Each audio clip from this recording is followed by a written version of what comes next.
క్రైస్తవ జీవితంలో ఖచ్చితంగా బ్రతికేవాడైతే వాడికి శ్రమలు ఉంటాయి. ఖచ్చితంగా బ్రతకనోడికి శ్రమలు ఉండవు. పరిస్థితులకి రాజీ పడేవాడికి శ్రమలు ఉండవు.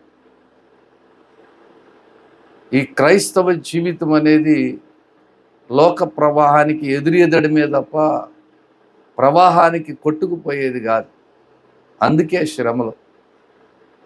కానీ చాలామంది క్రైస్తవులు లోక ప్రవాహానికి కొట్టుకుపోతూ ఉంటారు. అందుకే శ్రమలు ఉండవు వాళ్ళకి. వాళ్ళకి శ్రమ లేని క్రైస్తవ్యంగా, వాళ్ళు శ్రమలు పొందనటువంటి క్రైస్తవ్యాన్ని వాళ్ళు అలవరుచుకుంటూ ఉంటారు. కానీ ప్రియ దేవుని పిల్లలారా, ఏ రోజైతే మనము ప్రభువుని అంగీకరించామో ఆ రోజే పరిశుద్ధాత్మ దేవుడు మనలో ఉండి మనల్ని నడిపిస్తూ ఉంటాడు. మనల్ని శ్రమలకి అప్పగిస్తూ ఉంటాడు. ఆ శ్రమ మనల్ని పరిపూర్ణులుగా చేస్తుంది. శ్రమ ప్రభువుని ఎంత ప్రేమిస్తున్నామో చూపిస్తుంది. ప్రభు అన్ని శ్రమలు పడ్డానికి గల కారణం ఏంటంటే ఆయన ప్రేమను మనకి కనపరచటానికి. ఆయన మనల్ని ఎంతో ప్రేమించారు. మానవులమైన మనల్ని ఎంతో ప్రేమించారు. ఆయన ప్రేమను కనపరచటానికే ప్రభు అన్ని శ్రమలు పడి, అన్ని శ్రమల్లో కూడా ఆయన ప్రేమే కనపడతా ఉంది. ప్రియ దేవుని పిల్లలారా, మన జీవితాల్లో మనం ప్రభు కొరకు ఎంతో శ్రమ పడుతున్నాం అనేది అవసరం. అందుకే యోహాను పత్రికలోనే అంటాడు, మనము ఆయనను ప్రేమించితమని కాదు కానీ తానే మనలను 10వ వచనం 4వ అధ్యాయం 10వ వచనం, మనము దేవుని ప్రేమించితమని కాదు తానే మనలను ప్రేమించి మన పాపములకు ప్రాయశ్చిత్తమైనటకు తన కుమారుని పంపెను. ఇందులో ప్రేమ ఉంది. మనం ప్రేమించామని కాదు కానీ ఆయనే మనల్ని ప్రేమించాడు. కనుక ప్రియ దేవుని పిల్లలారా, మరి మనం పరిశీలన చేసుకోవడానికి ఇవాళ నేను డాక్టర్ కన్సల్టేషన్కి వెళ్ళొచ్చాను. అంటే జస్ట్ ఒకసారి చెకప్ చేయించుకోవడానికి వెళ్ళాను. వాళ్ళు చెకప్ చేయడానికి కొన్ని టెస్టులు రాస్తారు. ఆ టెస్టుల ద్వారా చెకప్ చేసినప్పుడు అంత పర్ఫెక్ట్గానే ఉంది అని చెప్తారు. మన ఆత్మీయ జీవితాన్ని కూడా పరిశీలన చేసుకునే అవకాశం, మన ఆత్మీయ జీవితం దేవుని యొక్క వాక్యంతో సరితూచుకునేటటువంటి అవకాశం. అందుకే ఇది అవకాశమే కానీ ఇది ఆచారం కాదు. ఈ అవకాశం ద్వారా వాక్యం వింటున్నాం, దేవుని సహవాసంలోకి వస్తున్నాం, దేవునితో ఉంటా ఉన్నాం.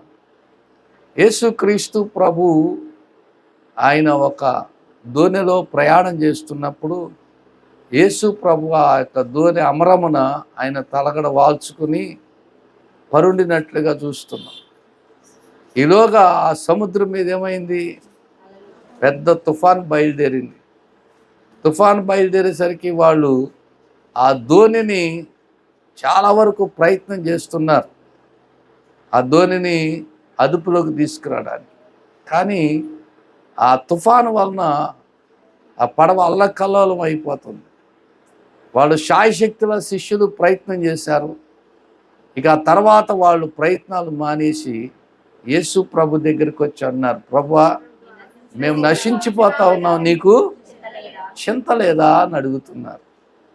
యేసు ప్రభు అందుకు ఆయన అల్పవిస్తుద్దాం. లూకా సువార్త, మార్క్స్ వార్త 4వ అధ్యాయం 37వ వచనం. అప్పుడు పెద్ద తుఫాన్ రేగి ఆయన ఉన్న దోణి మీద అలలు కొట్టినందున దోణి నిండిపోయాను. ఆయన దోణి అమరమున తలవాల్చుకొని నిద్రించుచున్నది. వారు ఆయన లేపి, బోధకుడా, మేము నశించిపోతా ఉన్నాం, నీకు చింత లేదా అని ఆయనతో అనేది. అందుకే ఆయన లేచి గాలిని గద్దించి నిశ్శబ్దమై ఊరకుండమని సముద్రంతో చెప్పగా గాలి అణిగి మిక్కిలి నిమ్మలమాయ. అప్పుడు ఆయన, మీరెందుకు భయపడుతున్నారు? ఇంకనూ నమ్మిక లేకుండా ఉన్నారా? యేసు ప్రభు ఆ దోణిలో ఉన్నారు కాబట్టే గాలి తుఫాన్లు వచ్చినాయి.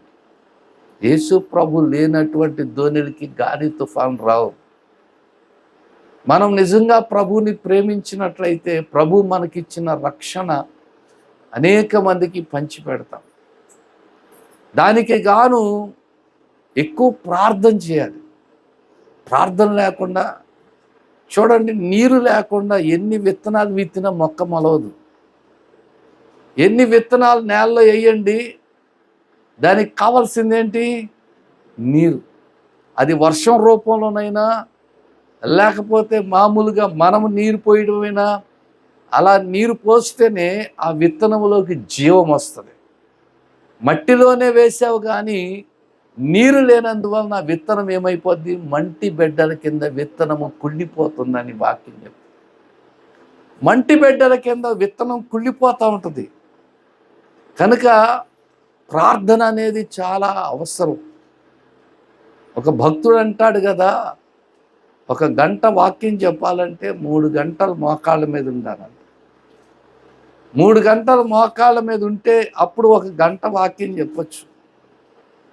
ఒక వ్యక్తితో మాట్లాడాలి, సువార్త చెప్పాలి అంటే మోకాళ్ళ మీద పడి ప్రార్థన చేయాలి. అందుకే ఎంతోమంది భక్తులు మోకాళ్ళ మీద పడి ప్రార్థన చేసేవాడు. ముంగమూరి దేవదాస్ అయ్య గారు 6 గంటలు మోకాళ్ళ మీద ఉండి ప్రార్థన చేసేవాళ్ళు. అలాగే చాలామంది భక్తులు మోకాళ్ళ మీద పడి ప్రార్థన చేశారు. ప్రియ దేవుని పిల్లలారా, అలా ప్రార్థన చేయడం వలన వాళ్ళల్లో ఒక 3 ప్రత్యేకమైన గుణాలు ఉంటాయి. ఆ 3 గుణాలుగాను ఉన్నట్లయితే వాడు వాక్యాన్ని నెరవేర్చినట్లేనంట. ఆ 3 గుణాలు ఏమిటి అంటే, యోసేపు అంటాడు ఆదికాండంలో 50వ అధ్యాయములో అంటాడు కదా, నేను దేవుని స్థానమందున్నానా.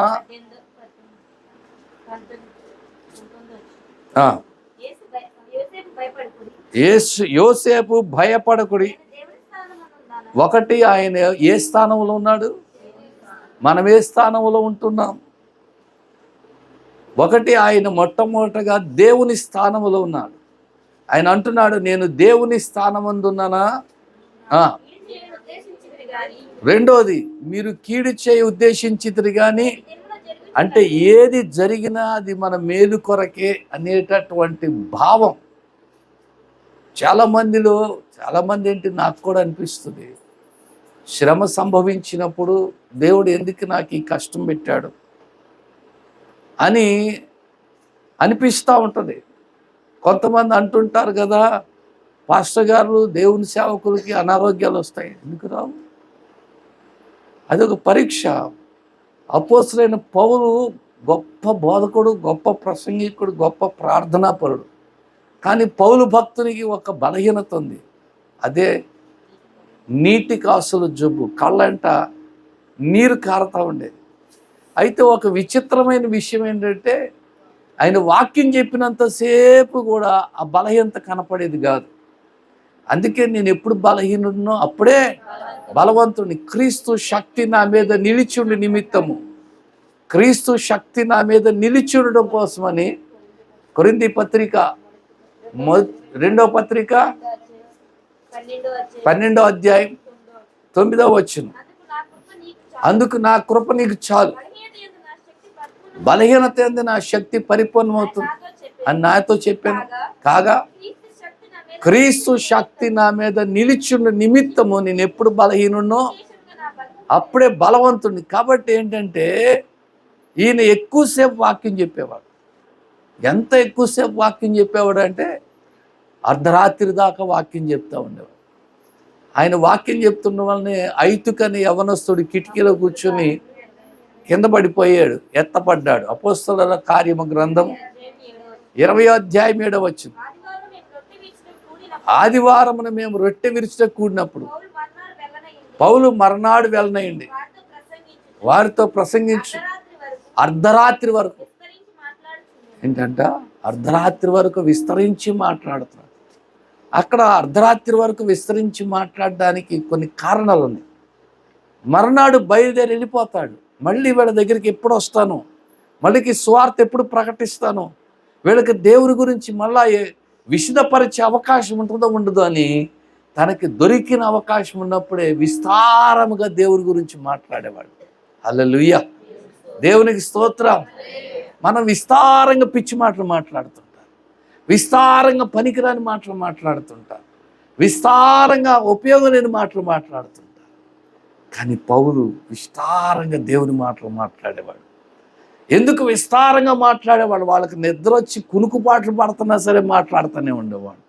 కారణం ఏంటంటే మళ్ళీ దేవుడు నాకు ఈ అవకాశం ఇస్తాడు, ఇవ్వడం, మళ్ళా వీళ్ళకి సువార్త ప్రకటించే అవకాశం నాకు ఉంటుందో ఉండదో, కాబట్టి ఇప్పుడే నేను సువార్త ప్రకటించాలి అనేటటువంటి భారం పౌల్లో ఉండేది.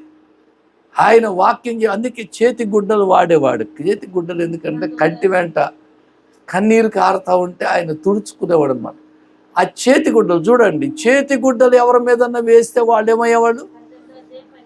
19వ అధ్యాయం 12వ వచనం, అతని శరీరమునకు తగిలిన చేతి గుడ్డలైన నడికట్లైన రోగుల యొద్దకు తెచ్చినప్పుడు రోగములు వారిని విడిచారు, దెయ్యాలు కూడా వెళ్ళిపోయినాయి అంట. కానీ ఈయనకి మాత్రం బలహీనత అలాగే ఉంది. ప్రభు అన్నారు కదా, నా కృప నీకు చాలు.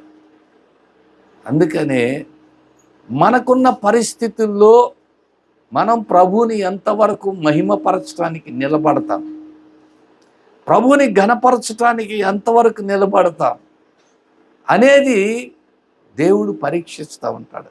అందులో ప్రేమ కనపడుతుంది. మనము దేవుని ప్రేమించిన ప్రేమ కనపడుతుంది అన్నమాట. అందుకు దేవుడు ఏం చేస్తాడంటే మనకి కొన్ని శ్రమల్ని అనుమతిస్తాడు. ఆయన అనుమతించినప్పుడు మనము తట్టుకోలేని పరిస్థితులు వస్తూ ఉంటాయి. దేవుని మీద ఆయాసపడతా ఉంటారు.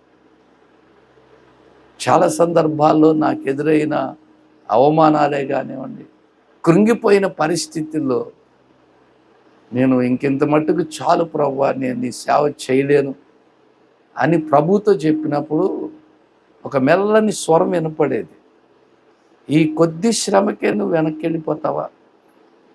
ఈ కొద్ది శ్రమకే నీవు పరిచర్య మానేస్తావా అని ఆ స్వరం వినపడినప్పుడు ఎక్కడో తెలియనటువంటి గొప్ప ఆదరణ నా అంతరంగంలోకి వచ్చేది. లేదు ప్రభువా, మరలా ముందుకే కొనసాగుతానని ఇప్పటికి 35 సంవత్సరాలుగా ఇక్కడ పరిచర్యలో సేవ ప్రారంభించి 35 సంవత్సరాలు సేవ చేస్తున్నాం. చాలా సమస్యలు. నేను ఇక్కడ మొట్టమొదటిగా మన మందిరం వేసినప్పుడు, తాటాకు మందిరం వేసినప్పుడు నేను ఇలా నిలబడి వాక్యం చెప్తుంటే ఆ వెనకాతల దడిలో తాసుపాములు తలకాయ పైకెత్తి ఊగుతూ ఉండే నా వెనకాతలే. వీళ్ళందరూ నన్ను చూడటం మానేసి వెనక్కి చూస్తుంటే నాకు అర్థమైపోయేది, దాని సంగతి ఏం మీరు పట్టించుకోకండి, దాని దారిని అదే పోద్దని మీరేం పట్టించుకోకండి. వాక్యం ఆపలా. వెనకాల పాము దడిలో ఇలాగ ఆడుతూ ఉంటే వీళ్ళందరూ చూస్తూ ఉండేవాడు. చూసి దానొక చూస్తా భయపడిపోతుండేవాడు. ఇదేం కంగారు పడకండి, దానంతటి అదే బోధలే. ప్రభు ఆ ధైర్యం ఇచ్చారు అంతే. నా గొప్పతనం కాదు కానీ ప్రభు ఇచ్చిన ధైర్యం అది. హల్లెలూయా, దేవునికి స్తోత్రం. హల్లెలూయా. ఒకరోజు కోడెల రోడ్లో వాక్యం చెప్తున్నాను, ఇలాగ అందరూ నా వైపు తిరుగున్నారు. ఒక రోడ్లో వాక్యం చెప్తా ఉన్నారు. అడెవడో తెలియదు, ఇంత రాడ్డు తీసుకున్నాడు, చాలా స్పీడ్గా వేగంగా నడిచి వచ్చేస్తున్నాడు. వాడిని చూస్తున్నాను నేను మాత్రం వాక్యం ఆపలా. ఏమైతుంది, వేస్తే ఒకటి వేస్తాడు, పోతే పోతాం అక్కడితోటి, చూద్దాం. వాక్యం ఆపలేదు, వాక్యం చెప్తానే ఉన్నాను. పెద్ద రాడ్డు పట్టుకుని అప్పుడు ఉన్న వాళ్ళు ఉంటే వాళ్ళకి తెలుస్తుంది, గుర్తుంటుంది. తిన్నగా ఇక్కడ దాకొచ్చాడు, దగ్గరకంటూ వచ్చి పక్క నుంచి వెళ్ళిపోయాడు. దగ్గరకు వచ్చిన తర్వాత చూశారు అక్కడ ఉన్న విశ్వాసులు. చూసి వీళ్ళందరూ నిశ్చేష్టులు అయిపోయారు. వాక్యం ఆపలేదు, కూటం ఆపలేదు, కూటంలాగానే జరిగింది. ఇలాంటి పరిస్థితులు చాలా ఎదురయ్యాయి. ఇక విష సర్పాలు ఇవైతే చాలా దాడి చేశాయి.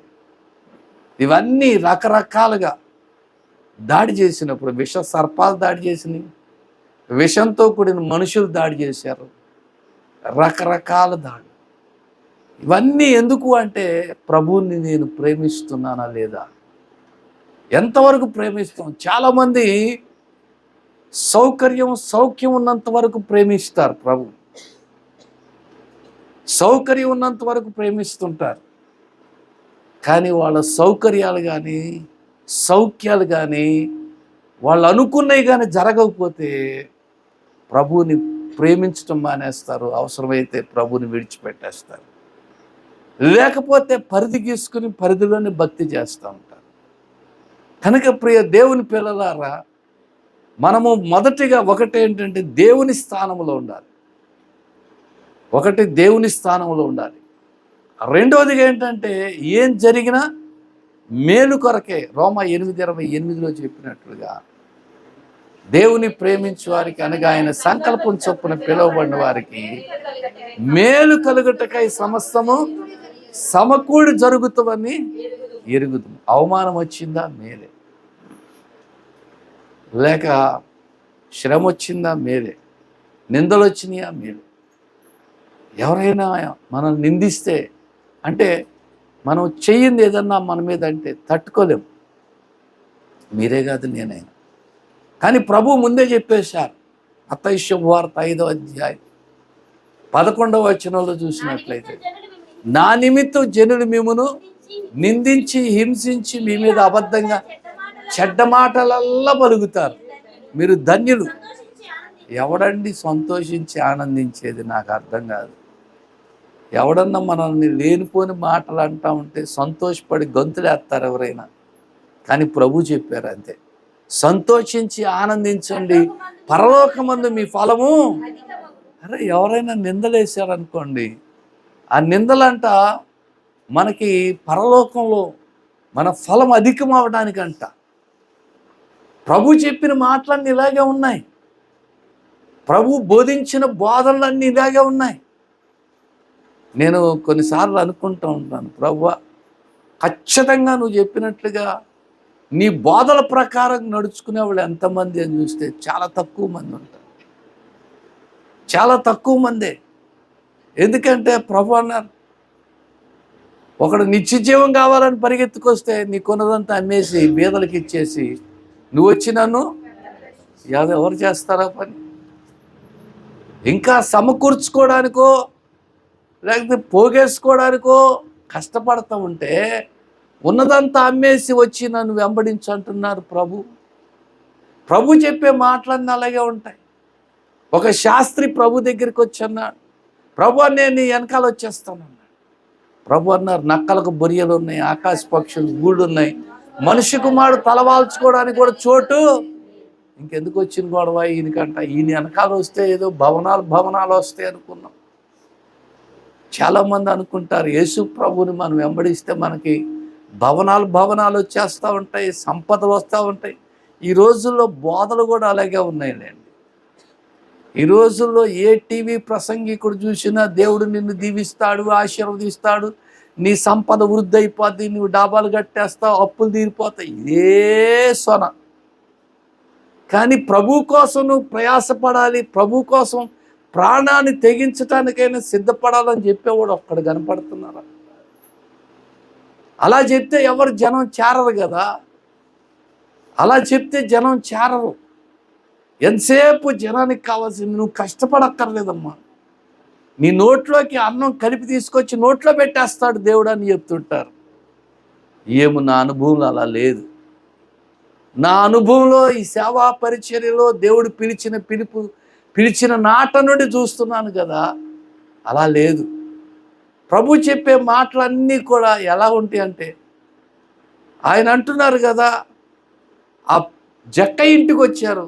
చెప్పకముందే జక్కయ్య అంటున్నాడు, ప్రభువా ఎవరి దగ్గరైనా నేను అన్యాయంగా తీసుకుంటే వాళ్ళకి 4 రెట్లు ఇచ్చేస్తున్నాను, నా ఆస్తిలో సగం బీదలకు ఇస్తున్నా. అప్పుడు చెప్పారు ప్రభు, నేడు ఇంటికి మనం మాత్రం రూపాయి కదలకూడదు. మనకి మళ్ళీ భక్తి పరులు, బైబిల్ చదివేస్తాం, ప్రార్థన చేస్తాం, రూపాయి మాత్రం కదలకూడదు, రూపాయి నష్టపోకూడదు. ఒకరోజు పాలకులు చర్చికి వెళ్తున్నారు. ప్రభువుని అడిగాను, ప్రభువా నీకున్న మహిమ నాకు రావాలంటే ఏం చేయాలి? నీకున్న మహిమ నాకు కావాలి ప్రభువా అని ప్రార్థన చేస్తున్నా. ఆ రోజు నా జేబులో 20 రూపాయలు మాత్రమే ఉన్నాయి. నేను పాలకుల చర్చిలో ఉన్నాను. ఇంకా 20 రూపాయలు దాటితే నా దగ్గర లేవు. ప్రభు అన్నారు కదా, ఆ డబ్బులు తీసి కానుక పెట్టలేసి అన్నారు. కానుక పెట్టలేసాను. సాధారణంగా పాస్టర్ గారు నేను తిరిగి ఇంటికి వచ్చేటప్పుడు అడుగుతూ ఉంటారు, డబ్బులు ఉన్నాయా బాబు, కొంచెం తగ్గించమ్మ సౌండ్, హమ్మింగ్ వస్తుంది, డబ్బులు ఉన్నాయా బాబు అని అడుగుతారు. ఆ రోజు అడగల. సరే బయలుదేరాను. ప్రభు అంటున్నారు కదా, పాలకుల నుంచి మార్టారు నడువు అన్నారు. పాలకుల నుంచి మార్టారు నడవమన్నారు. అప్పటికి నేను స్టేట్ బ్యాంకులో చేస్తున్నాను. నాకు వచ్చే జీతం అంతా కూడా సేవ కోసం ఖర్చు పెట్టేసేవాడు. ఆ ఇంటి అద్దె ఏదో కట్టేవాడిని, అప్పటికి అద్దెంట్లో ఉండేవాడిని, ఆ ఇంటి అద్దె కట్టేవాడిని. ఈ సేవ కొరకు పెట్రోల్ బంక్ కూడా నాకు ఖాతా అన్నమాట. నెలంతా పెట్రోల్ కొట్టించుకోవడానికి ఖాతా, నెల జీతం వచ్చాక వాడికి ఇచ్చేయడం. అంటే బాగా పరిచయం నాకు. కోట భాస్కరరావు గారు ఎక్స్ఎమ్మెల్యే ఆచంట, బాగా పరిచయం ఆయన. వాళ్ళ తమ్ముడు ప్రభాకర్ కూడా ఇప్పుడు సెట్వెల్లో చేస్తున్నాడు మేనేజర్గా, ఆయన పరిచయం. దాని మీద ఏంటంటే పెట్రోల్ నాకు ఖాతా పెట్టేసేవాడు. అలాగే నేను డబ్బులన్నీ ఖర్చు అయిపోయాయి. నెల వచ్చేసరికి ఆ 20 రూపాయలు వేసేసినారు. ప్రభు అన్నారు నడువు అన్నారు. ఎక్కడి నుంచి? పాలకుల నుంచి మార్టారు నడవమన్నారు. సాయంత్రం అయింది, 5 గంటలకు 6 గంటలకు నడకొచ్చుకుంటే కాళ్ళు మండిపోతున్నాయి. ఇక దారి పొడుగున స్తుతే, ప్రార్థనా స్తుతి. ప్రభు చెప్తున్నారు, నేను అనేక ప్రాంతాలు సంచరించి సువార్త చేసినప్పుడు కాలి నడకనే సువార్త చేశాను, అంతే కదా. ఒక్కసారి ఆయన గాడిద మీద యెరూషలేముకి వచ్చినట్లు చూస్తున్నాం. ఇక మిగతా అదంతా కూడా ఆయన సంచరించుచు యెరికో గుండా వెళ్ళెను అని అంతా ఆయన కాలి నడక ప్రయాణం. ఆయన స్టేజ్ ఏంటంటే, స్టేజ్ మీద నిలబడి వాక్యం చెప్పేది ఏంటంటే, ఒక దోణిని ఆ లోపలికి త్రోయమని చెప్పి అందులో ఉండి ఆయన వాక్యం చెప్పేవాడు. అది ఆయన.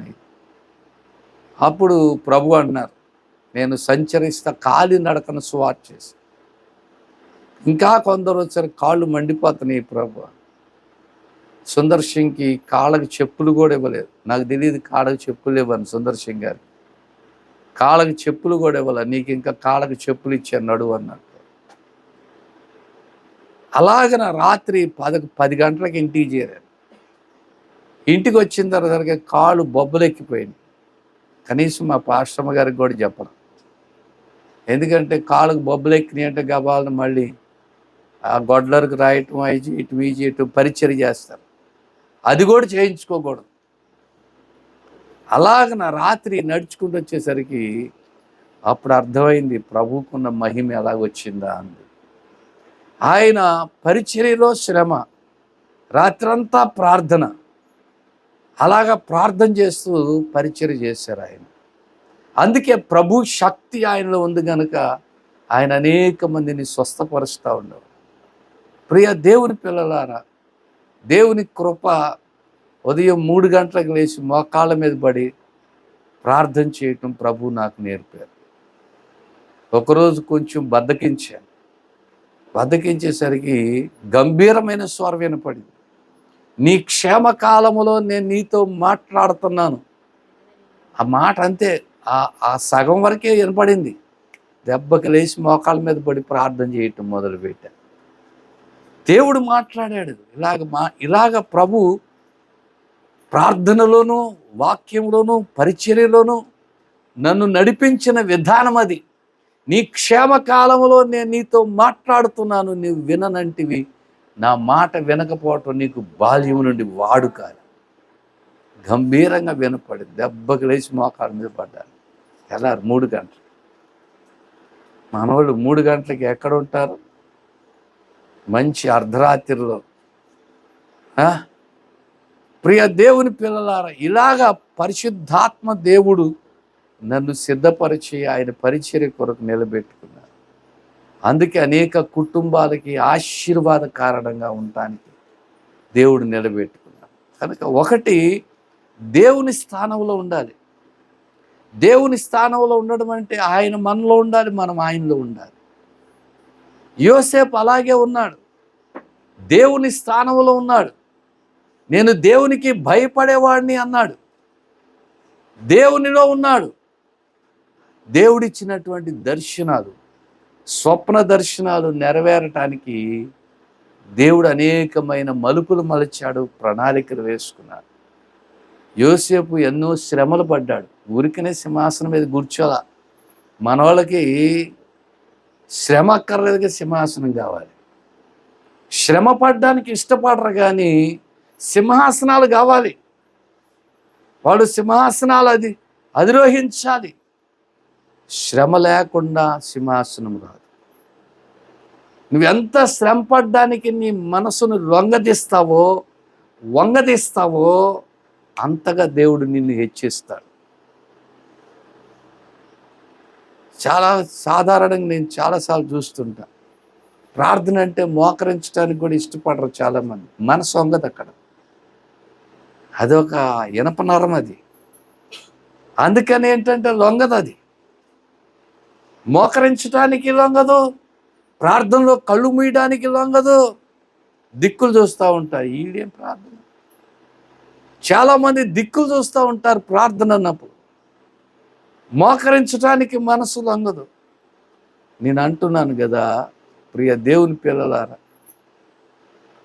చెప్పాలంటే నాకంటే మీ అందరు చిన్న వయసు.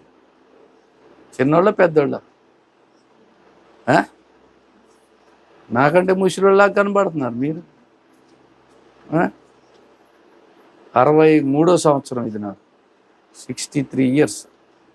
ఇప్పుడు చెప్పండి, నాకంటే పెద్దవాళ్ళు ఎంతమంది ఉన్నారు ఇక్కడ? శాంతిరాజు గారు చిన్న పెద్ద మీరు? పెద్దనా? ఎంత? 66. నాకంటే చిన్నవాళ్ళు. ఊరుకోండి, మీకే లెక్కలు తెలియట్లేదు. ఆయన 66 అంటే ఎంత వచ్చినట్టు? 60 సంవత్సరాలు వచ్చినట్టు లెక్క. నాకు ఇప్పుడు 63. అంటే 63 ఎక్కువ, 60 ఎక్కువ? ఏం మరి నాకు తెలియలేదు. ప్రియ దేవుని పిల్లలారా, ఈ వయసు వచ్చాక నాకు ఇప్పటికి బైపాస్ సర్జరీ అయింది కాబట్టి నేను కూర్చుని వాక్యం చెప్పే పరిస్థితులు వచ్చింది. అంతవరకు కూడా నుంచునే వాక్యం చెప్పేవాడిని, మోకాళ్ళ మీద పడి ఏడ్చేవాడు. ప్రార్థన అంటే మోకాళ్ళ మీద. శనివారం ఇంచుమించు గంటన్నర ఉపవాస ప్రార్థనలో మోకాళ్ళ మీద. ప్రతి ఉదయకాలంలో 3 గంటలు వేసి మోకాళ్ళ మీద ఉండి ప్రార్థన చేశాడు. ఇలాగే ఎన్నోసార్లు ప్రభు కృపను బట్టి పరిశుద్ధాత్ముడు అలా సిద్ధం చేశాడు. మరి ఈ రోజుల్లో ఎందుకు అలా సిద్ధం చేయట్లేదు? మీలో పరిశుద్ధాత్ముడు లేడా? మీ పరిశుద్ధాత్ముడు చెప్తున్నాడా, నాయనా చక్కగా సౌకర్యంగా చూసుకో నాయన. ఒక ఆమె ఉందట, సౌకర్యం గురించి చెప్తున్నాను వినండి.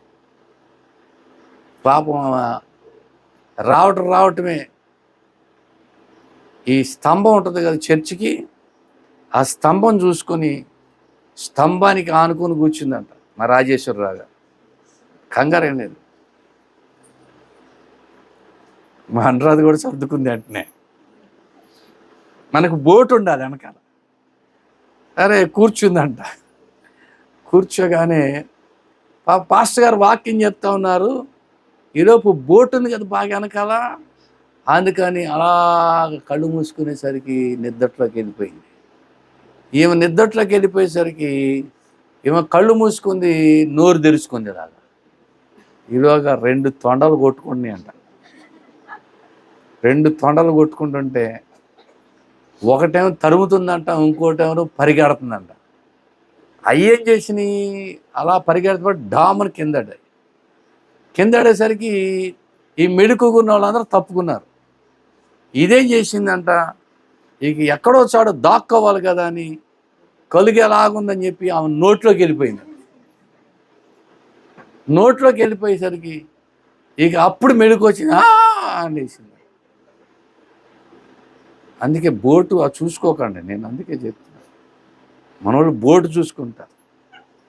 సరే ఈలోగా ఆలీళ్ళు విశ్వాసులు అందరూ గుమికూడారు. పాస్టర్ గారి వాక్యం ఆగిపోయింది. ఇక మొత్తానికి దాన్ని తోకట్టుకుని బయట లాగుతుంటే అది అనుకుందంట నన్ను తరిమే తొండ లాగేస్తుంది అనుకుని ఆ పొలుసులు ఎలా ఇప్పుతుందంట. ఇంక ఎప్పుడైతే పొలుసులు ఎలా ఇప్పిందో శంఖ అంతా పట్టేసి రావట్లేదు. ఇక మొత్తానికి డాక్టర్ గారి దగ్గర తీసుకెళ్ళారు. అప్పుడు డాక్టర్ గారు కూడా కొంచెం ప్రయత్నం చేశారు తోకట్టుకు లాగడానికి. ఆ తోకట్టుకుని లాగుతుంటే ఎలాగంటుందంట లోపల. ఇక అప్పుడు చెప్పారంట లాభం లేదు, ఈమెకి ఇక్కడి నుంచి ఇక్కడికి అలా కోసేసి సర్జరీ చేసి అప్పుడు బయటికి తీయాలి, లేకపోతే తొండ రాదన్నారు. అప్పుడు ఏమన్నా బాబా ఇక అప్పుడు మొత్తానికి డాక్టర్ గారు సర్జరీ రూమ్లో తీసుకెళ్ళి ఇక్కడ నుంచి ఈ శంఖ ఇక్కడ కోసేసారు, ఈ శంఖ ఇక్కడ కోసేసారు, తొండను మొత్తాన్ని బయటికి లాగి అని కుట్లేసేసి పంపించారు. ఇక అప్పటి నుంచి ఆమెను చూసిన వాళ్ళందరికీ ఒకటే నవ్వు అంట. ఎందుకంటే ఈ శంఖకి ఎక్కడ కుట్లు, ఈ శంఖ మళ్ళీ నిద్రపోట్ల. ఈ మధ్య కాలంలో ఒక వీడియో చూసా. ఎంతమందికి ముక్కు పుడక పెట్టుకోవటం అలవాటు ఉందా? లక్ష్మి, ముక్కు పుడక ఉందో తీసేసావో నాకు తెలియదు, తీసేసింది, గొడవ వదిలిపోయింది. ముక్కు పుడక శీలంట ఊపిరితిత్తుల్లోకి వెళ్ళిపోయిందంట. అన్నీ వచ్చాయి. మళ్ళీ ఆమెకి సర్జరీ చేసి ఆ ఊపిరితిత్తుల్లోకి వెళ్ళిపోయిన శీల బయటికి తీశారు. ఎందుకు వచ్చిన తంటాలు, ఈ ముక్కు పుడకల తంటాలు? దేవుడు అందుకే చెప్పాడు ముక్కు పుడక ఎట్టుకోవద్దని చెప్పాడు, చెప్పలేదా? యెహెజ్కేలు గ్రంథంలో చూడండి, యెహెజ్కేలు గ్రంథంలో ఎన్ని, మా పాస్టర్ గారు చెప్తున్నారు, 8వ అధ్యాయము 21వ వచనం చదవండి. 18వ వచనం. అప్పుడు ఆయన నాతో ఇట్లా, నరపుత్రుడా నువ్వు చూచితివే, యూదావారు ఇక్కడ ఇట్టి హేయ కృత్యం జరిగించడం చాలదా? వారు దేశమును బలాత్కారంతో నింపుచు నాకు కోపం పుట్టిస్తున్నారు. తీగ ముక్కుకు పెట్టుకొని, అమ్మా తీగ ముక్కుకు పెట్టుకొని దేవుడికి కోపం తెప్పిస్తున్నారంట. నేను చాలామంది స్త్రీలను చూశాను, ముక్కు పొడకెట్టుకొని చీదేసి ప్రార్థన చేస్తుంటారు వాళ్ళు. నాకు అనిపిస్తుంది దేవుడు వింటాడా? ఆయన ముందే చెప్పాడు కదా, తీగ ముక్కుకు పెట్టుకుని నాకు ఎక్కువగా కాబట్టి కటాక్షం లేక కనికరం చూప నేను నా క్రోధం నగపరచు, వారు నా చెవులు ఎంత బిగ్గరగా మొర్రపెట్టినను నేను వినను అన్నాడు. దేవుడు మర్చిపోయాడా ఇక్కడ ముక్కు దగ్గర రంధ్రం పెట్టడం? అందుకని వీళ్ళు ముక్కు పొడకలు ఎట్టేసుకుని ప్రార్థన చేస్తున్నారు. నేను చాలా సంఘాల్లోకి వెళ్ళినప్పుడు వాళ్ళని చూస్తూ ఉంటాను, గమనిస్తూ ఉంటాను. ఆమె ఏమైనా ఏడిచేస్తూ ఉంటుంది, చీదేసి పక్కన వాళ్ళ మీద పోసేస్తూ ఉంటుంది, కానీ ముక్కుకు మాత్రం ముక్కు పొడకెట్టుకుంటుంది. అప్పుడు నాకు ఈ వాక్యం గుర్తొస్తుంది, నువ్వు ఎంత ఏడిచినా కూడా దేవుడు నీ ప్రార్థన వినడం. ఇంకా అలాంటప్పుడు ఎందుకు? ఇంకా ఇలాంటివి చాలా ఉన్నాయి దేవుడు వినను అని చెప్పినవి. చాలా మందితో చాలా వాక్యాలు ఉన్నాయి, పరలోకం చేరరు చేరరు చేరని. కనుక ప్రభు పరలోకం చేరని చెప్పిన వాక్యాలు ఉన్నాయి. అవన్నీ పక్కన పెట్టేసి ఏం చెప్పారు ప్రభు? నా తండ్రి చిత్త ప్రకారం చేయువాడే, మత్తయి శుభవార్త 7:21. ప్రభా ప్రభు అని నన్ను పిలిచి ప్రతివాడు పరలోక రాజ్యంలో చెప్పేశాడు. ప్రభా ప్రభు అని ప్రార్థన చేసే వాళ్ళందరూ పరలోకం చేరరు. పరలోకమందున్న నా తండ్రి చిత్త ప్రకారం చేయువాడే ప్రవేశిస్తాడు. అది కథ. కాబట్టి మనం ప్రార్థన కాదు, ప్రార్థనతో పాటు ఆయన చిత్త ప్రకారం చేయాలి. ఎవరైనా చూడండి, తల్లిదండ్రులు ఉన్నారు, వాళ్ళ పిల్లలు తల్లిదండ్రులకి అనుకూలంగా నడుచుకుంటే వాళ్ళు ఏమైనా ఇస్తారు, ఏమైనా చేస్తారు. దేవుని దగ్గర చాలా ఆశీర్వాదాలు ఉన్నాయి, ఆత్మ సంబంధమైనవి, ఆత్మ సంబంధమైన ఆశీర్వాదాలు ఉన్నాయి. అవన్నీ పొందుకోవాలంటే ఆయన చిత్తం చేయాలి. యేసు ప్రభు సహా చెప్పారు కదా, నీ చిత్తమే సిద్ధించునుగాక, నా ఇష్టం కాదు, నీ ఇష్టమే అని నేను అడుగుతా ఉన్నాను. ప్రభు ఇష్టమే చేస్తున్నారా? ప్రభు ఇష్ట ప్రకారంగా నేను నడుచుకుంటున్నారా? ప్రభు చేయమని చెప్తున్నారా? కాబట్టి ప్రియ దేవుని పిల్లలారా, చాలామందిలో కక్షలు, ద్వేషాలు, పగలు, అసూయలు, రకరకాల ఇదిలాగుంటే క్రైస్తవ్యంలో రకరకాల అభిప్రాయాలు.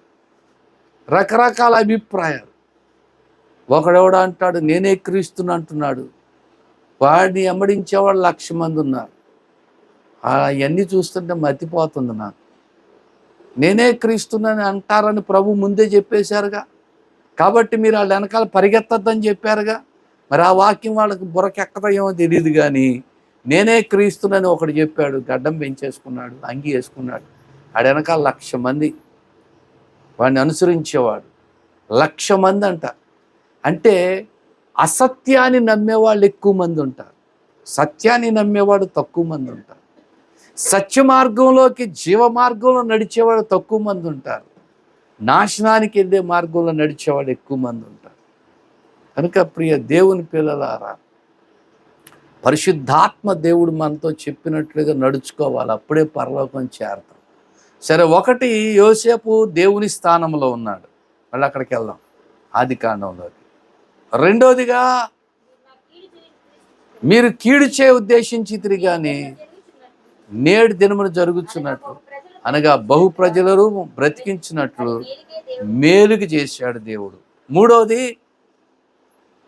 చదవాలి, కాబట్టి భయపడద్దు, నేను మిమ్మును మీ పిల్లల్ని పోషించదనని చెప్పి వారిని ఆదరించి వారితో ప్రీతిగా ఈ 3 అంట నెరవేర్చినట్లయితే బైబిల్ గ్రంథాన్ని మనం నెరవేర్చినట్లేనంట. ఒక భక్తుడు చెప్పాడు, నేను చెప్పడం లేదు. నిజమే, దేవుని స్థానంలో ఉంటే ఒక వ్యక్తి, ఆ వ్యక్తి దేవుని కొరకైన ఆలోచనలు కలిగి ఉంటాడు. ఒకటి దేవుని స్థానంలో ఉండాలి, రెండోదిగా ప్రతిదీ కూడా మేలు కొరకే దేవుడు జరిగిస్తున్నాడని నమ్మగలగాలి. మనకి ఏ ఆధారం కనపడదు, శూన్యం అంతా. అందుకే కాబోలు భక్తుడైన దావీదు 23వ కీర్తనలో అంటాడు, గాఢాంధకారపు లోయలో, అంటే గాఢాంధకారం అంట, గాఢాంధకారపు లోయలో నేను సంచరించిన ఏ అపాయం నాకు భయపడను, నీవు నాకు తోడయుండు, నీ దుడ్డు కర్రయు నీ దండమును నన్ను ఆదరించు. కాబట్టి దేవుని యొక్క తోడు మనతో ఉంటుంది. ఈ లోకం అంతా చీకటిమయం. ఈ లోకంలో క్రైస్తవ జీవితానికి ప్రభు ఆయన వాక్యమే నిరీక్షణ తప్ప మనకేమి తెలియదు, కనపడదు. ఆ గాఢాంధకారంలో ప్రయాణంలాగా ఉంటుంది. అయితే ప్రియ దేవుని పిల్లలారా, మన చెయ్యి విడిచిపెట్టినటువంటి దేవుడు, ఆయన ప్రేమ చాలా గొప్పది. ఆయన మనల్ని ప్రేమించడానికి మనలో ఏ యోగ్యత లేదు. ప్రపంచంలో 805 కోట్ల మంది ప్రజలు ఉన్నారు, ధనికులు ఉన్నారు, అధికారం కలిగిన వారు ఉన్నారు, రాజ్యాల్ని పరిపాలించే వాళ్ళు ఉన్నారు. వాళ్ళకు లేని రక్షణ దేవుడు మనకిచ్చాడు. హల్లెలూయా, దేవునికి స్తోత్రం, హల్లెలూయా. అన్ని కోట్ల మంది ప్రజల్లో మనల్ని ఎన్నుకున్నాడు. అన్ని కోట్ల మంది ప్రజల్లో ఆయన హృదయంలో మనకు చోటు దొరికింది. హల్లెలూయా, దేవునికి స్తోత్రం. మన హృదయంలో ఆయనకి ఎంత చోటు ఉంది. ఒక ఆయన అడిగాడంట, యేసు ప్రభువా, నువ్వు ఎంతగా ప్రేమిస్తున్నావని. ఆయన సిలువలో 2 చేతులు చాపబడి, ఆయన ఇంతగా నిన్ను ప్రేమిస్తున్నాను అని ఆయన చూపించారు. అప్పుడు ప్రభు అడుగుతున్నారంట, నువ్వెంతగా నన్ను ప్రేమిస్తున్నావు? అతను పారిపోతున్నాడంట, అయ్యా నువ్వు ప్రేమించినంత ప్రేమ నా దగ్గర లేదయ్యా, నేను ప్రేమించలేకపోతున్నాను. యేసు ప్రభు శిలువ మరణం పొందేటప్పుడు ఆయన ఊపిరాడక చనిపోయారు. కారణం ఏంటంటే, శిలువలో 2 చేతులు 2 మేకుల మీద వేలాడుతున్నప్పుడు ఊపిరి తీసుకోవడం కష్టం. ఆ ఊపిరి తీసుకోవాలంటే ఆ కాళ్ళ మీద నిలబడాలి. కాళ్ళలో మేకులు గాయం. ఆ మేకులు గాయం బట్టి ఊపిరి తీసుకునేటప్పుడు కాళ్ళు పైకి నిలబడితే అప్పుడు ఊపిరి అందుద్ది. మళ్ళీ చేతుల మీద వేలాడితే ఊపిరి అందదు. ఇలాగ చాలా యాతన అనుభవించారట ప్రభు. ప్యాషన్ ఆఫ్ ది క్రైస్ట్ అనే పిక్చర్ సినిమా, అందులో డైరెక్టర్ అంటున్నాడంట, డైరెక్టర్ను ఒక ఆయన అడిగాడంట, యేసు ప్రభు ఇన్ని శ్రమలు పడ్డారా? అప్పుడు ఆయన చెప్తున్నాడంట, ఇది 40% మనం చూపిస్తున్నాం. యేసు ప్రభు పడిన శ్రమల్లో 40% మనం చూపించగలిగేది, ఇంకా 60% ఉందన్నాడు. ఆ 40% ఆ డైరెక్టర్ చూపించిన ఆ ప్యాషన్ ఆఫ్ ది క్రైస్ట్ చూసే గుండె ధైర్యం లేదు చాలామంది. సాధారణంగా యేసు ప్రభు సినిమా అంటేనంట గల్ఫ్ కంట్రీస్లో వినోదం కోసం వేసుకొని నవ్వుకుంటారట. కానీ passion of the Christ cinema చూసి అక్కడ ఉన్న గల్ఫ్ దేశాల్లో చాలామంది ఏడ్చారంట. ప్రభువా ఇంత శ్రమ పడ్డావా అని. వాళ్ళని ఆ శ్రమ తాకిందంట, వాళ్ళ హృదయాన్ని శ్రమ తాకిందంట. ప్రభు పడిన శ్రమను చూసిన ఆ డైరెక్టర్తో ప్రభు మాట్లాడారట, నేను పడిన శ్రమని నీవు చూపించాలి. అందుకే ఆయన పిక్చర్ తీశాడు, ఆ ప్యాషన్ ఆఫ్ ది క్రైస్ట్ అనేది. అది చూసినటువంటి వాళ్ళు తట్టుకోవడం చాలా కష్టం. అంత యథార్థంగా తీశారనమాట. కళ్ళకి కట్టినట్టుగా చూపించారు. ప్రియ దేవుని పిల్లారా, ప్రభు అంత ప్రేమించారు మనం. నేను అనుకుంటూ ఉంటా, నాకు ఈ చిన్న ఆపరేషన్కి, ఈ గాయానికి నేను చాలా బాధపడ్డా. చాలా ఇక్కడ ఈ హార్ట్ సర్జరీ చేయడానికి నా 2 కాళ్ళల్లో నరాలు తీశారు, కోసేసి నరాలు తీశారు. తీసిన తర్వాత వీటి కుట్లేలా, కాళ్ళ నరాలు తీసిన తర్వాత అక్కడ కుట్లేలా. పోనీ ఆయింట్మెంట్ రాయకూడదు, ఒక పౌడర్ వేయకూడదు, ఒక నూనె రాయకూడదు, ఏం రాయకూడదు, వాటంతా అయ్యే తగ్గిపోవాలి. ఒకటేంటంటే కాస్త కాళ్ళకి కట్లు కట్టుకోవడానికి ఆ కట్లు కట్టే గుడ్డ ముక్కు కొనుక్కోమన్నారు అంతే. ఆపరేషన్ అయిపోయిన వెంటనే ఈ కాలు కదుపుతుంటే కదట్లా. ఈ కాలు నా స్వాధీనంలో లేదు, ఈ కాలు నా స్వాధీనంలో లేదు. అసలు ఎంత యాతన అప్పుడు అనిపించింది. ప్రభువా, ఈ చిన్న గాయానికే నేను ఎంత బాధపడితే, ఆ గాయం కోలుకోలే. ఇంకా నేను ఇప్పటికి 6 నెలలు అవుతుంది, ఇంకా పూర్తిగా కోలుకోలే. ఇంకా రాత్రులు ఈ కాలు గాయాలు సరుపుతూ ఉంటాయి. అసలు నేను కూర్చొని చెప్పడానికి గల కారణం కూడా అదే. నుంచుంటే ఆ తర్వాత రాత్రికి ఉంటుందన్నమాట. ఆ కాళ్ళ నరాలు పోట్లు సలుపులు ఉంటా ఉంటాయి. నేను అనుకుంటా, ప్రభువా నా ఆరోగ్యం కొరకు ఈ ఆపరేషన్ చేస్తేనే ఇంత బాధ అయితే, నువ్వు పొందిన ఒక్కొక్క గాయం, ఏ పాపము చేయనటువంటి నువ్వు, పాపం లేనటువంటి నువ్వు పొందినటువంటి గాయాలు ఎంత భయంకరమైనవో. ప్రభు అంత శ్రమను అనుభవించి మనకు రక్షణ తీసుకొచ్చినప్పుడు ఈ రక్షణ కాపాడుకోవాలి.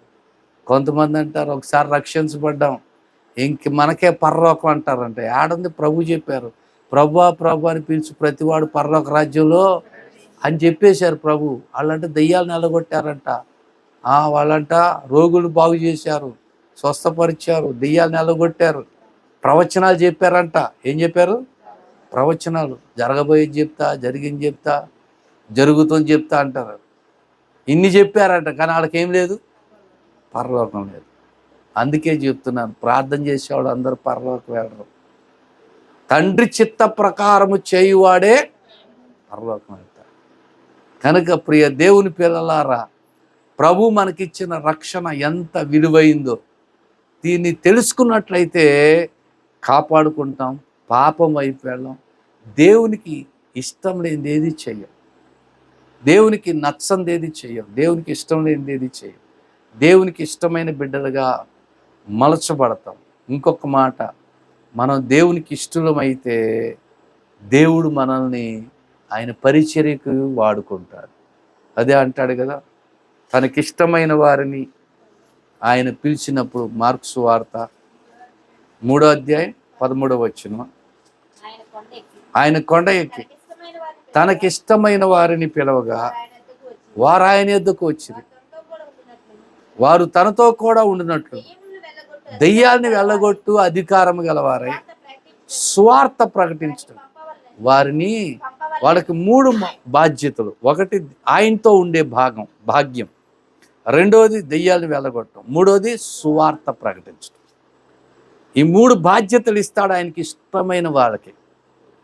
ఆయనకి ఇష్టమైన వాళ్ళైతే ఈ 3, ఒకటి ఆయనతో ఉండే భాగ్యాన్ని ఇస్తాడు, రెండోదిగా దెయ్యాలు వెళ్ళగొట్టే అధికారం ఇస్తాడు, మూడోది సువార్త ప్రకటించే భాగ్యాన్ని ఇస్తాడు. తనకిష్టమైన వారికి దేవుడిచ్చేటటువంటి, మనం దేవునికి ఎంతవరకు ఇష్టమైన వారికి ఉంటున్నాం, ప్రభు కొరకు ఎంత ప్రయాసపడుతున్నాం. ఉద్యోగం మానేయమన్నప్పుడు స్టేట్ బ్యాంకులో ఉద్యోగం, ఇప్పుడు ఉద్యోగం కోసం గిలగిల కొట్టేసుకుంటున్నారు ఈ చదువుకున్న పిల్లకాయలు అందరూ. ఉద్యోగం, రాత్రికి నిద్ర లేపేమనుకోండి, ఉద్యోగం ఉద్యోగం ఉద్యోగం ఉద్యోగం ఉద్యోగం. మీ ఉద్యోగం సంతకెళ్ళా, కదిలితే ఉద్యోగం, మెదిలితే ఉద్యోగం. ప్రభు నాతో మాట్లాడారు, వదిలేయి ఉద్యోగాన్ని, వదిలి పారేసాను. రాజీనామా పత్రం రాసేసి ఇచ్చేశాను. ఇప్పటికీ 15 సంవత్సరాలు నేను ఉద్యోగం మానేసి ప్రభు పరిచర్య చేయడం. ఆయన పిలిచారు రమ్మని, సంపూర్ణ సేవ చేయడానికి రమ్మన్నారు. వచ్చేసాను ప్రభు పిలుపుని బట్టి. ప్రభు నన్ను పోషిస్తూ ఉన్నారు, నాకేది అవసరమో అది ఇస్తున్నాను, నాకేం తక్కువ చేయడు ఆయన. విశ్వాసం ఉంచితే ఈ చదువుకున్న పిల్లకాయలకు కూడా ఏం తక్కువ చేయరు ఆయన, అన్నీ సమకూరుస్తారు. మనం అనుకుంటాం కదా, దేవుడు ఆ మార్గం కూడా మనం అనుకున్నట్టుగానే ఇవ్వాలి. అదే నువ్వు అనుకున్నట్టుగా దేవుడు ఎందుకు ఇస్తాడు? ఆడెవడనంట వరదలు వచ్చేసినాయి అంట, ఆడి ఇంటి కప్పెక్కి కూర్చున్నాడంట. కప్పెక్కి కూర్చుంటే ఆడ విశ్వాసం అంట, మంచి విశ్వాసం, పడవడు పంపించాడంట దేవుడు. చచ్చా నేను ఇలాంటి సహాయం తీసుకోను, నాకు దేవుడే దిగి రావాలన్న. ఇంకా వరద ఉధృతం అయిపోతుందంట, మళ్ళా ఒక హెలికాప్టర్ ఇచ్చి పంపించాడంట. చచ్చా మీలాంటి సహాయం నాకు అక్కర్లేదు, నాకు దేవుడే దిగి రావాలి. వీడు అనుకున్నాడు అలాగే. మొత్తానికి వరదలు ఎక్కువైపోయినాయి, ఆడు ముందు చచ్చిపోయాడు. చచ్చిపోయాక దేవుడి దగ్గరికి వెళ్ళాక అడుగుతున్నాడు, దేవుడా నేనెంత విశ్వాసం కలిగి ఉన్నాను, నన్నెందుకు ఆ వరదల నుంచి కాపాడలేదని అడిగాడంట. ఒరే నాన్న, నిన్ను కాపాడడానికి ఒకడికి పడవిచ్చి పంపించాను, వాణ్ణి కాదన్నావు. ఇంకొకటి హెలికాప్టర్ ఇచ్చి పంపించాను, వాణ్ణి కాదన్నావు. ఇంక నేనేం చేయను? ప్రభు మనకి ఇచ్చే సాధనాలు మనకు వద్దు. ప్రభు మనకి నేను ఎలాగనుకుంటానో, ఆ నయమాన్ అంటాడు చూడండి, ఆ ఎలీషా అంట చెయ్యాడించి బాగు చేస్తాడు అనుకున్నాడంట. కానీ ఎలీషా బయటికి కూడా రాలేదు. ఆ సేవకుడు గెహాజీతో చెప్తున్నాడు, పోయి యోర్దాన్ 7 సార్లు మనకు పో అన్నాడు. ఆ యోర్దాన్ నీళ్ళు ఎలాగ ఉంటాయి అంటే కొంచెం పసరగా ఉంటాయి, పచ్చగా, పసర ఉన్నట్టుగా పచ్చగా, మరీ ఎక్కువ కాదులేండి. అలాగని చెప్పి ఇంచుమించు మన గోదావరి నీళ్ళు ఏమన్నా ఎర్రగా ఉంటాయి, అయ్యోను పసరగా ఉంటాయి, పచ్చగా ఉంటాయి. కొంచెం చూశాను కాబట్టి చెప్తున్నాను, ఊహించి చెప్పట్లేదండి. ఊహించి చెప్తే అబద్ధం అవుద్ది, మీరు నమ్మక్కర్లేదు. ఆ యోర్దాను నదిలో నేను మునిగాను. యోర్దాను నదిలో దేవుడు నాకు బాప్తిస్మం ఇచ్చేసాడు. ఎందుకంటే కాలు జారిపోయింది, యోర్దాను నదిలో పడిపోయాను, పూర్తిగా మునిగిపోయాను. మళ్ళీ మొత్తానికి బయటపడ్డాను దేవుని కృపను బట్టి. అప్పుడు అనుకున్న, దేవుడు యోర్దానులో నాకు బాప్తిస్మం ఇచ్చాడని. హల్లెలూయా, దేవునికి స్తోత్రం. ప్రియ దేవుని పిల్లలారా, నయమానికి చాలా కోపం వచ్చేసింది. నేను అనుకుందేంటి, ఆయన చెప్పేది ఏంటి? నేనేమన్నా ఏదో చెయ్యి ఆడించేస్తాడు, నా కుష్టి వ్యాధి పోగొడతాడు అనుకుంటే పోయి యోర్దాను నదిలో 7 సార్లు మునగమన్నాడు. దేవుని పిల్లలారా, మనం అనుకున్నట్లుగా ఎప్పుడు దేవుడు చెయ్యడు. నువ్వు వెళ్ళి యోర్దాను నదిలో 7 సార్లు మునగరబ్బాయి. కోపంగా వెళ్ళిపోతున్నాడు. ఆ సేవకుడు అన్నాడు, అయ్యా, ఆయన ఏదైనా ఒక గొప్ప పని చేయమంటే చేస్తావు కదా, యోర్దాను నదిలో మునగమన్నాడు, అంతే కదా. ఈయన మునిగయ్యా తగ్గించుకున్నాడు. అప్పుడు అహంకారం తగ్గించుకున్నాడు, దర్పణం తగ్గించుకున్నాడు. అప్పుడు యోర్దాను నదిలోకి వెళ్ళాడు. ఒకసారి మునిగాడు, కొంచెం కూడా బాగవల. 2 సార్లు మునిగాడు, ఏం తేడా రాలా. 3 సార్లు మునిగాడు, అస్సలు. 4, 5, 6, ఏం తేడా కాల. 7వసారి మునిగి లేచేసరికి పసిపిల్లవాని దేహంలాగా మారిపోయింది. హల్లెలూయా. సంపూర్ణ విధేయత. ఏం కావాలి? సంపూర్ణ విధేయత కావాలి. అప్పుడే దేవుని కార్యాలు చూస్తాం. కనుక మన జీవితంలో సంపూర్ణంగా దేవునికి విధేయులమైనప్పుడే దేవుని కార్యాలు చూడగలం. కనుక దేవుడు మనల్ని ప్రేమించి ఇచ్చిన ఈ గొప్ప రక్షణను కాపాడుకోవాలి. దీని విలువను ఎరిగి ఉండాలి. అనేక మందికి పంచిపెట్టాలి. యోసేపు వలె దేవుని స్థానంలో ఉండాలి. యోసేపు వలె ప్రతిదీ దేవుడు మేలు కొరకు చేస్తున్నాడనే ఆలోచన కలిగి ఉండాలి. యోసేపు వలె అనేక మందిని వాక్యంతో పోషించే వారిగా ఉండాలి. హల్లెలూయా. దేవుడి మాటలు మన వినికిడిలో దీవించును గాక. ప్రార్థన.